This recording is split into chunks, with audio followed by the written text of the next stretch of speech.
Boa noite. A reforma do ensino de segundo grau deve ressuscitar a antiga fórmula do clássico e do científico. Pela proposta, no primeiro colegial, as matérias seriam praticamente as mesmas que existem hoje. No segundo ano, o aluno poderia optar entre 5 áreas do conhecimento: artes e comunicações ou computação, ciências exatas ou ciências humanas, ou ainda ciências da vida, ligadas à biologia e à química. Se o aluno não gostar da escolha, pode mudar de curso no segundo semestre. E a música pode voltar a fazer parte do currículo das escolas públicas, pelo menos é o que pretende a Associação Brasileira de Música. Além de despertar o interesse das crianças, o que se quer é dar um novo estímulo à indústria nacional de instrumentos musicais. Eram 4, mas desde o ano passado, apenas uma fábrica de pianos sobrevive no Brasil. Mesmo assim, a duras penas. Demitiu metade de seus funcionários e diminuiu a produção de 3.000 pianos por ano para 1.500. Um número pequeno para atender o Brasil e mais 5 países. A falta de interesse pela música é uma das principais responsáveis pela paradeira no mercado. O diretor da fábrica, fundada em 1950, diz que se houver um estímulo para que crianças e jovens tenham acesso à música, a situação pode se reverter em pouco tempo. Eu acredito que com a volta da música nas escolas, a gente teria um incremento de produção de em torno de 50% nas indústrias nacionais. O incentivo à música nas escolas já começou. A Associação Brasileira de Música deu o pontapé inicial, doando R$10.000 em instrumentos para uma escola da cidade. Deu tão certo que agora a associação só quer a isenção de impostos para essas doações. Se conseguir, a campanha continua em outras escolas. Seria um programa do tipo mecenato cultural, onde houvesse a equivalência de um benefício tributário em favor das empresas que se dispusessem a fazer as doações para essas escolas. As profissões que estão por aí no mundo, elas são 25% delas estão ligadas às artes.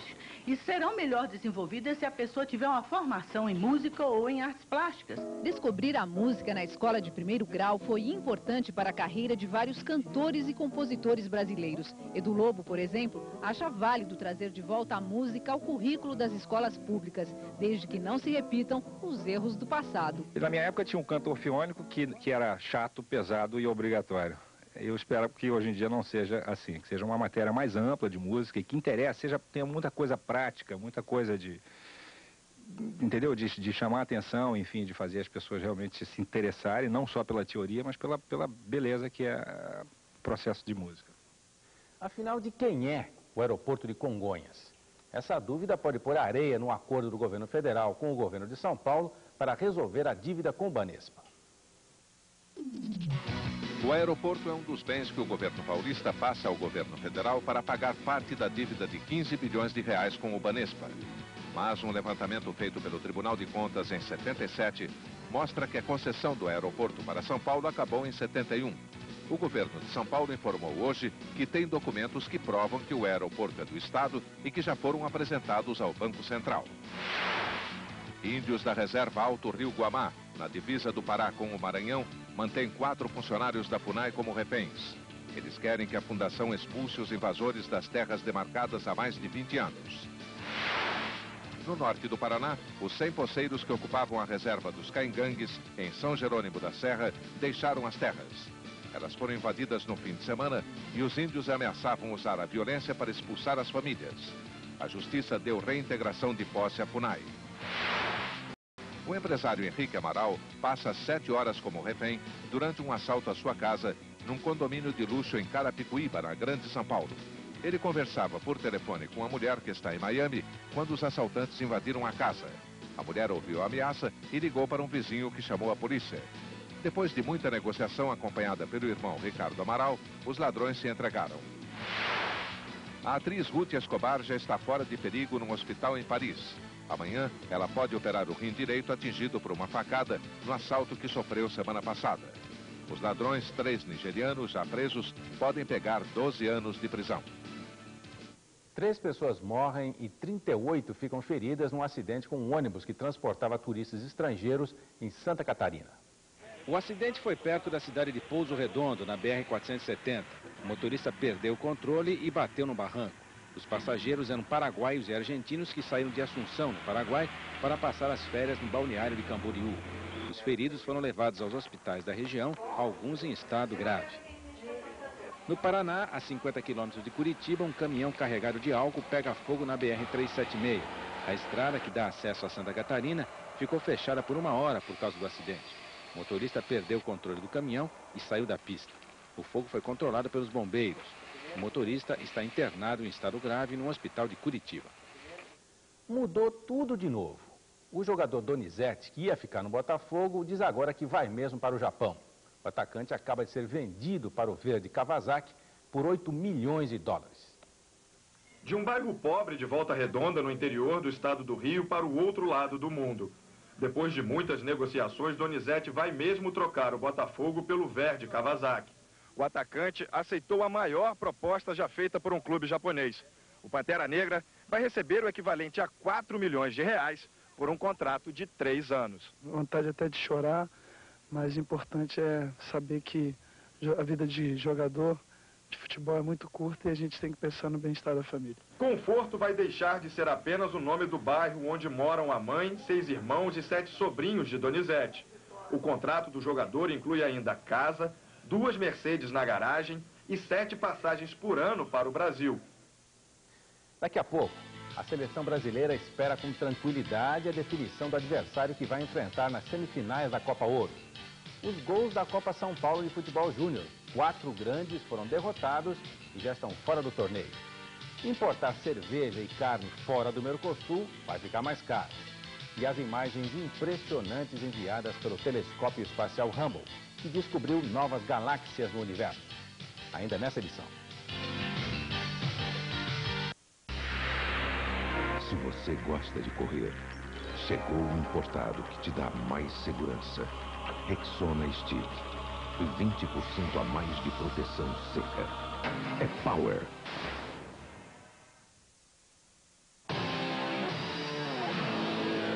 Torneio de Futebol Society de Areia. Venha torcer e vibrar com as equipes do Verão 96. Show de bola e desempenho levantando o astral. Venha e traga toda a sua vibração. De 14 a 28 de janeiro no Minas Shopping. Verão 96. Um verão sem limites. Realização Rede Globo Minas. Organização Panda. Oferecimento Minas Shopping. O verão do jeito que você quer. Kaiser, uma grande cerveja. Sugar, lavadora Sugar, secadora Sugar, Sugar da Sugar e Governo de Minas. Em Minas, educação é prioridade. Centro Gastronômico Raja Grill, com quiosque para você saborear um almoço self-service com uma deliciosa novidade, costela no bafo. E no jantar, um completo serviço à la carte. Na churrascaria Raja Grill, o melhor churrasco a rodízio, agora também com costela no bafo e surubim assado. Na lanchonete você toma aquele chopp geladinho e saboreia crepes, petiscos e picanha na chapa. Centro Gastronômico Raja Grill.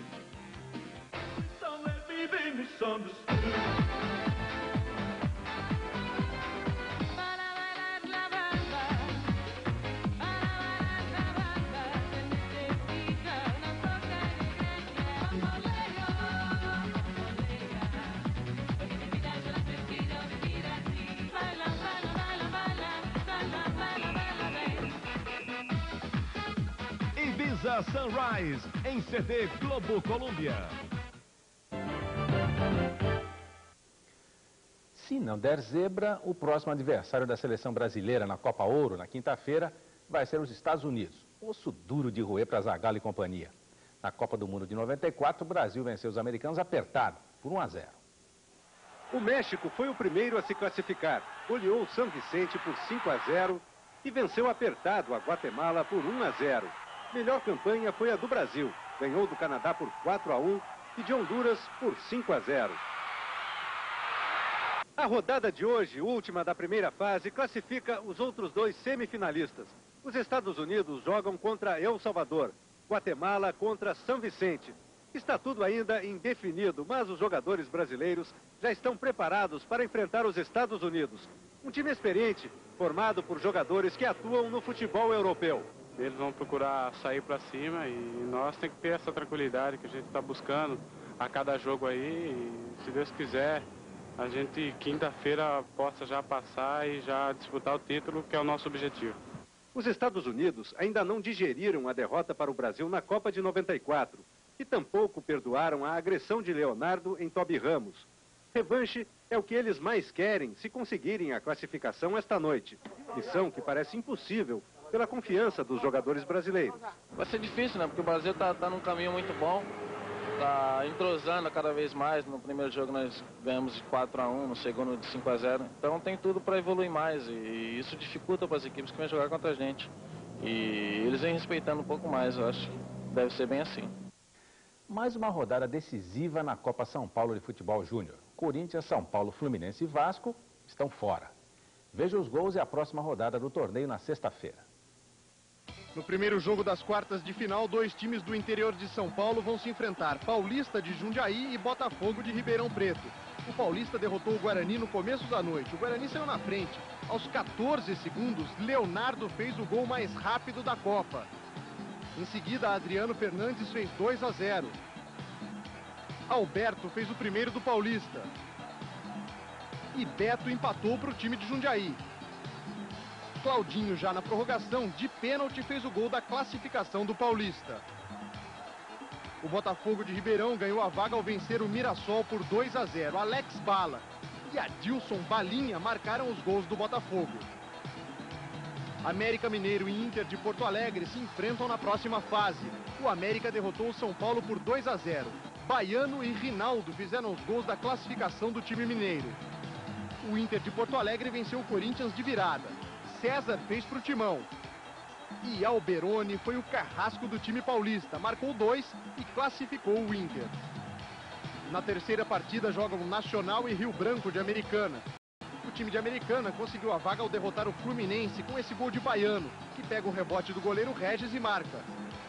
O Nacional chegou à classificação ao derrotar nos pênaltis o Botafogo do Rio por 4-2. Paraná e Cruzeiro de Belo Horizonte fecham a rodada. Não temos o gol da vitória do Paraná Clube sobre o Atlético de Minas. O Cruzeiro se classificou ao derrotar o Vasco por 3-1. Primeiro os gols de Ricardinho e Silva. O Vasco tentou uma reação com o zagueiro Valquimar, mas não teve força suficiente para segurar o Cruzeiro. Nicinho fez mais um e o time de Minas se garantiu nas quartas de final da Copa São Paulo. O imposto sobre a cerveja e a carne importadas de países que não integram o Mercosul vai aumentar. As alíquotas sobem essa semana e novamente no dia 16 de fevereiro. No caso da cerveja, o primeiro aumento vai passar a alíquota de 4% para 8% e depois sobe para 20%. Já a carne terá um imposto elevado esta semana de 2% para 8%. A partir da segunda quinzena de fevereiro, a alíquota sobe para 10%. Carne e cerveja importadas da Argentina, Uruguai ou Paraguai não terão aumento de imposto. O telescópio espacial Hubble mergulha nas profundezas do universo e descobre 50 bilhões de galáxias em diferentes etapas de evolução jamais vistas pelo homem. Até agora sabia-se que havia 10 bilhões de galáxias. Esse número foi multiplicado por 5. Paulo Francis. Edwin Hubble, H-U-B-B-L-E, que aqui se pronuncia Hubble, foi o maior astrônomo do século XX. Descobriu que havia 10 bilhões de galáxias no universo interplanetário. Ou seja, a nossa galáxia, onde está a Terra, é apenas um cisco. Hoje o New York Times dá de manchete que o telescópio com o nome de Hubble, que é capaz de ver infinitamente, descobriu mais 40 bilhões de galáxias. Ou seja, 50 bilhões de galáxias ao todo. Em vez de cisco, passamos praticamente a não existir. É fascinante imaginar o que há de vida nessa imensidão do universo. E já hoje se pode ver autênticos milagres. Quando se vê, por exemplo, a galáxia Andrômeda, está se olhando para 2.300.000 anos no passado, que a galáxia não existe mais. E no céu que nós olhamos todo dia, 98% das estrelas estão mortas. Só o reflexo também é que chega a nós.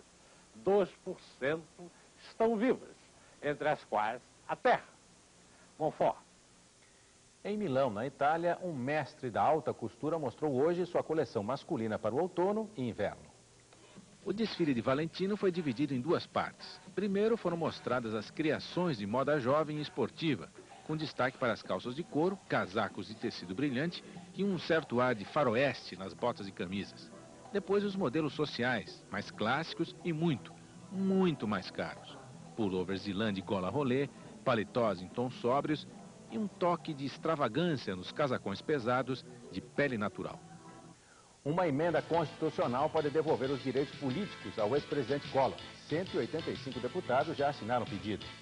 Bate-boca no Senado. Termina em confusão o depoimento do brigadeiro que idealizou o projeto Sivan. Logo depois dos comerciais.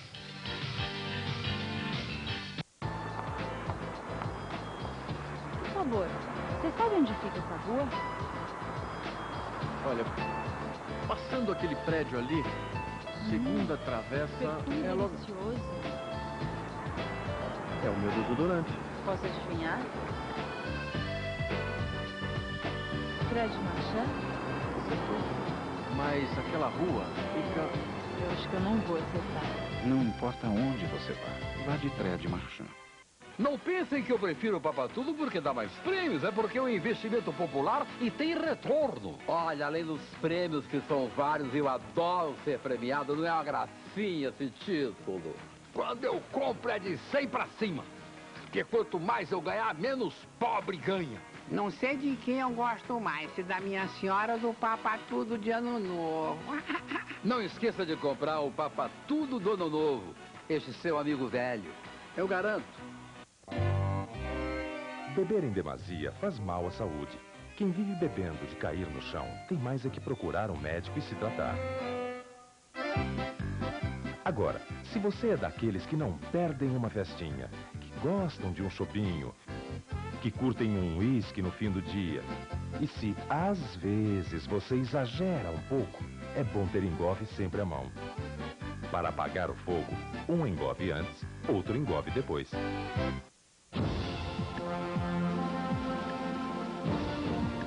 Técnica, precisão, velocidade. Uma boa equipe sempre chega na frente.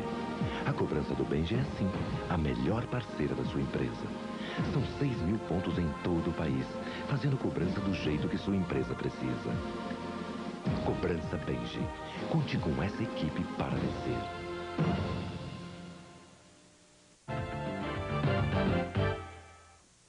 A Comissão de Constituição e Justiça da Câmara deve analisar em fevereiro uma emenda que permitiria a volta do ex-presidente Fernando Collor à política.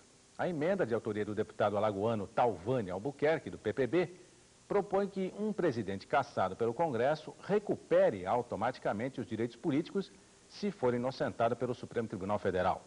A emenda já tem 185 assinaturas. Bate-boca no Senado por causa do sistema de vigilância da Amazônia. As denúncias do brigadeiro Ivan Frota precipitaram o fim dos depoimentos da comissão que investiga o projeto Sivan. Considerado o idealizador do Sivan, o brigadeiro Ivan Frota vem bombardeando o projeto defendido pelo governo.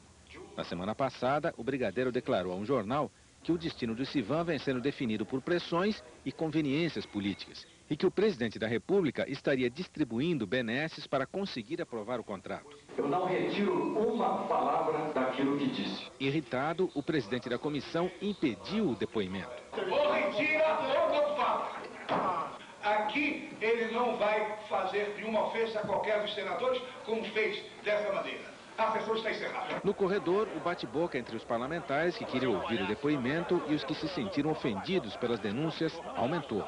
O senador Osmar Dias, do PSDB do Paraná, xingou o brigadeiro Ivan Frota e partiu para cima dele. Seu palhaço. Senador, rapaz.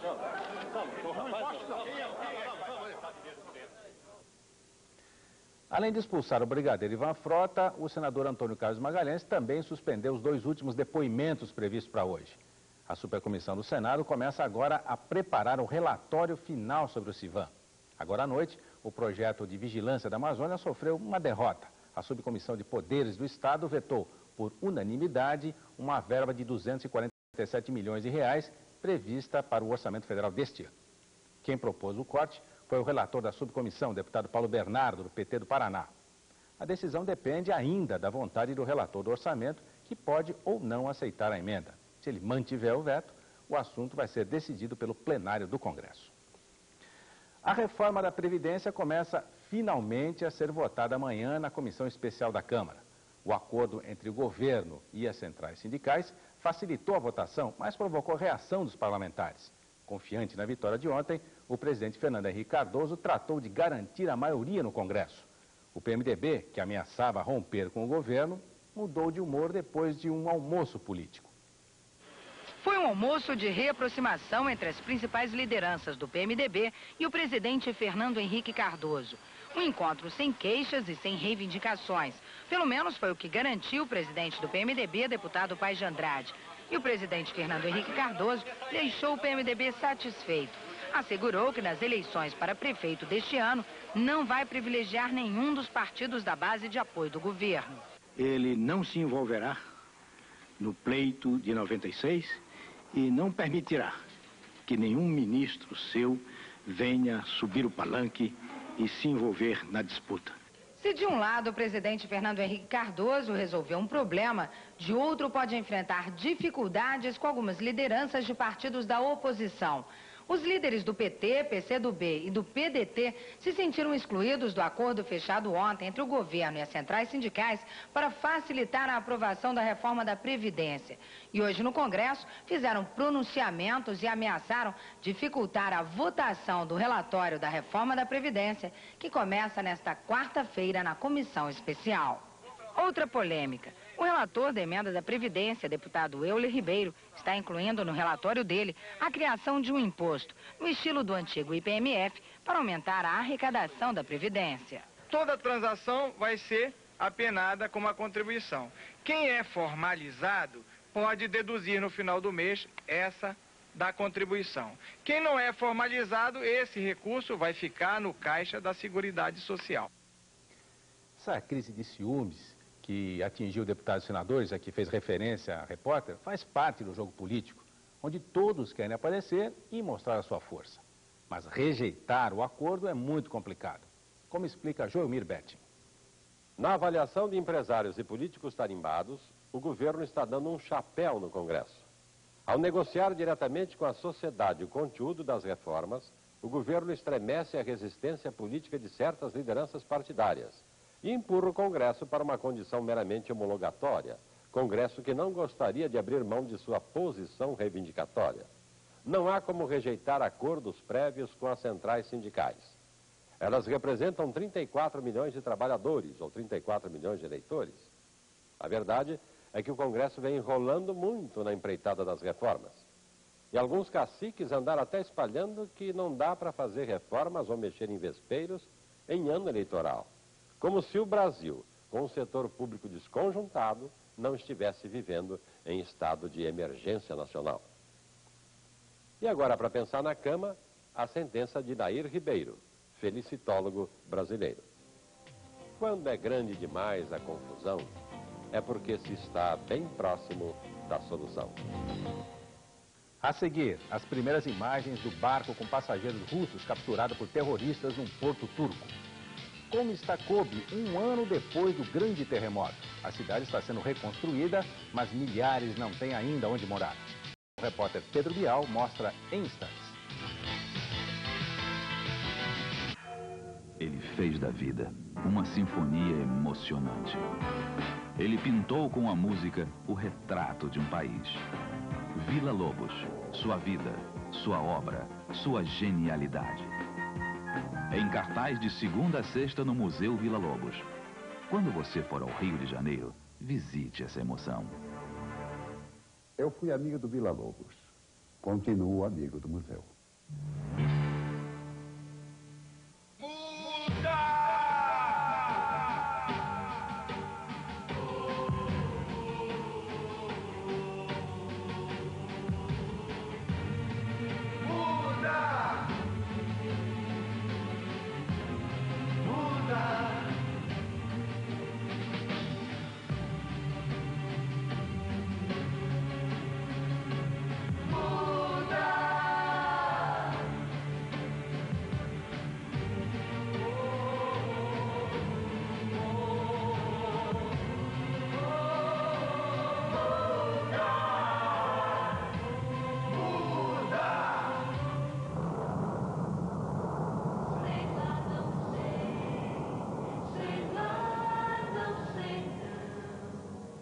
Este mundo está mudando.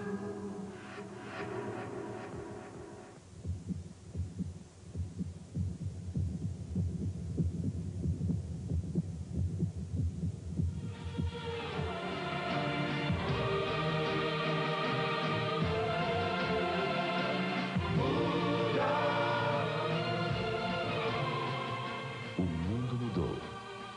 Você mudou. E o Globo está mudando com a história do nosso tempo.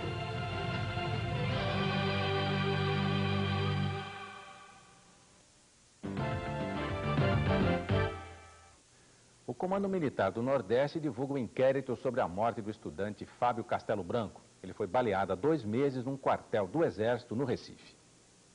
Fábio Castelo Branco foi baleado no 14º Batalhão de Logística do Exército por um sentinela, com um tiro de fuzil na cabeça. Hoje, o Comando Militar do Nordeste divulgou o nome do soldado, Manuel Evandro da Silva.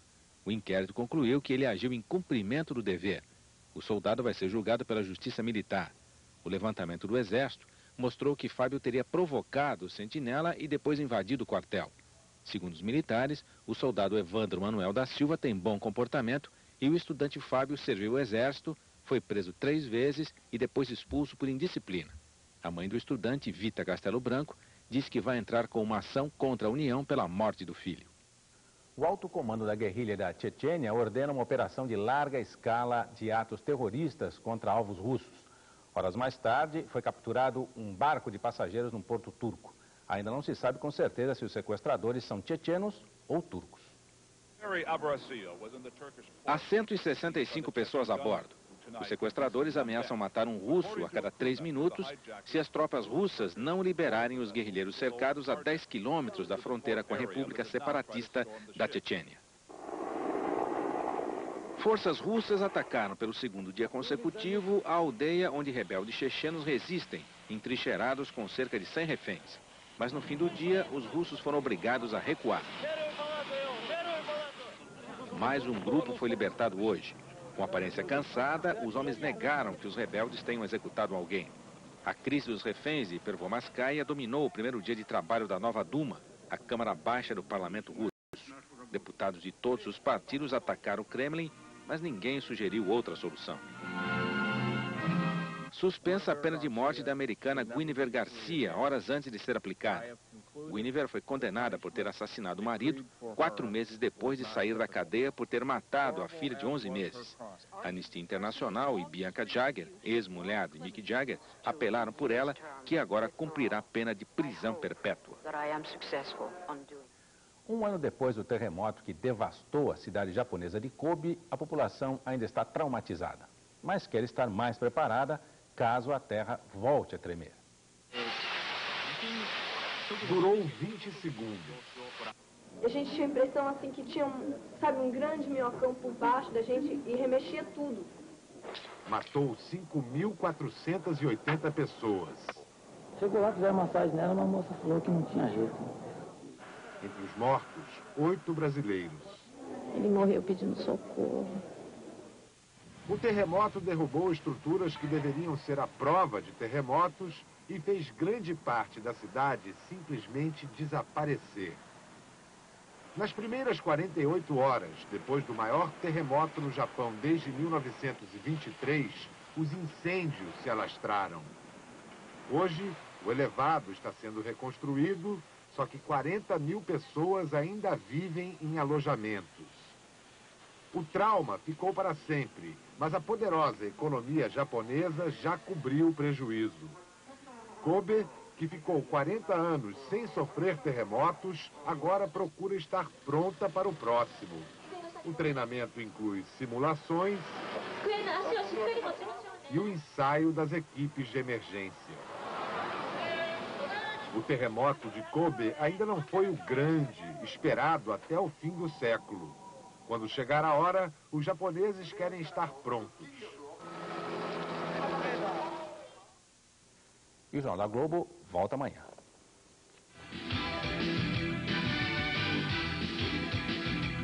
Rede Globo Minas. Assista agora Campeões de Bilheteria com o filme Mansão da Meia-Noite. Classificação 18 anos. Jornal da Globo. Oferecimento Construtora Líder. Agora você tem qualidade líder com 50 meses para pagar.